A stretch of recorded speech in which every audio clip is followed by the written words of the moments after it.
Jayson, another ejection there for you at the end. What happened that caused you to get those two technical fouls?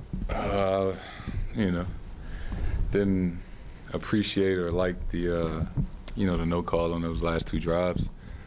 I'm a very self-aware person. I understand the time and score. Game was pretty much over. And just had to stand up for myself. Said my piece, got ejected, and that was it.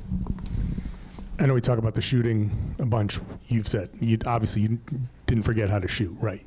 But to get onto this kind of hot streak, the way you're getting into, like, is there something that you're feeling like coming into the game, like you just know when the first one falls that the rest are just gonna pile up? You're just in a rhythm, right? You know that you've been playing well lately and shooting the ball really well lately as an individual, and we have as a group. So you just want to stay in that zone for as long as you can. And after you left the locker room, it seemed like you were like maybe looking for Ime. Did you have a conversation with Ime? What were the emotions coming into this, going through the game, beating them, all of that stuff? When I left the locker room, it seemed like you were like kind of like going down towards the Rockets side of it. Did you go and talk to Ime? Did you have a conversation with him? the family room down there. Well, if the answer is no, then you can just say. Was I looking for him, or you asking where was I going? No, I didn't ask you where you were going. I said it seemed like you were like looking for Ime. I was just going down to the family room to see my son. Okay. Did you have a conversation with Ime at any point, like before the game? Yeah, and I got a chance to see him. Got a chance to talk to him. Haven't seen him since maybe I was at Smart's wedding. So, I was just good to see him again and see all the other guys on the staff, Ben, Mike, and Garrett, and those guys.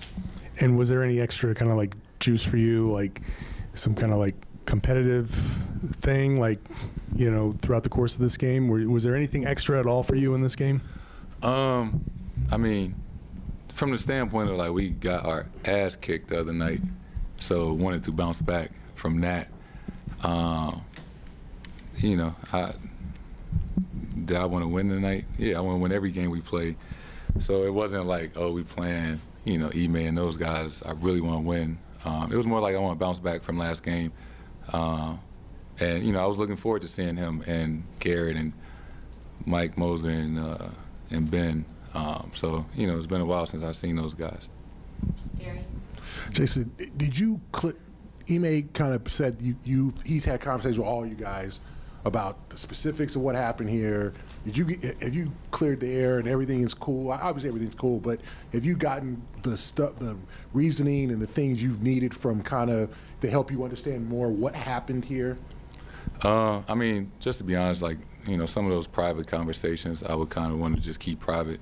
But, it seems like, we've all kind of moved on from that, kind of like leave that in the past.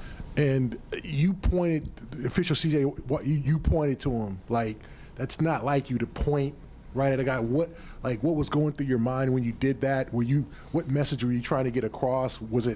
Did you feel like was it personal, and was he holding something personal against you? Or did you feel like he just wasn't doing what you wanted him to do in terms of the calls? I was frustrated. I got fouled on the drive before that. I got the rebound put up, got hit, and then, clearly smacked my whole arm on that dunk. And, at some point, throughout the course of a night, you got to stand up for yourself. And, this is not an every game thing or every night, but, I'm not perfect. I'm going to get texts throughout every season. Tonight just kind of had to let them know how I felt. And, that was, I don't hold no grudge or anything after the game. I wasn't kicking shit over in the locker room. I was cool. I'm not holding no grudge. It happened, we move on and, get ready for the next one. Last two questions, Taylor and Abby. Jayson, the team has talked recently about playing better in third quarters, and you guys had 43 points tonight. Just what was the mindset coming out of halftime? How were you able to blow the game open? Yeah, just stay locked in. You know, sometimes we have a tendency to maybe relax because, you know, oftentimes we got the lead going into halftime. But tonight we did a great job of taking it to another gear and extending the lead and playing the right way. Jayson, you said you felt like you're in a zone. What got you in that zone? Or is it just kind of January Jayson? That's the thing. That's the thing. You like go to another level in January, typically. Oh, I just try to get better throughout, you know, from month to month, each season, and hopefully play my best basketball going into the playoffs. I don't know. It's just, you know, we play so many games. There's going to be stretches where you don't shoot the ball as well. Then there's going to be stretches where, you shoot really well. And, just hope I have more of those stretches than the other ones. Presented by your New England Ford dealers. Built for America. Built Ford proud.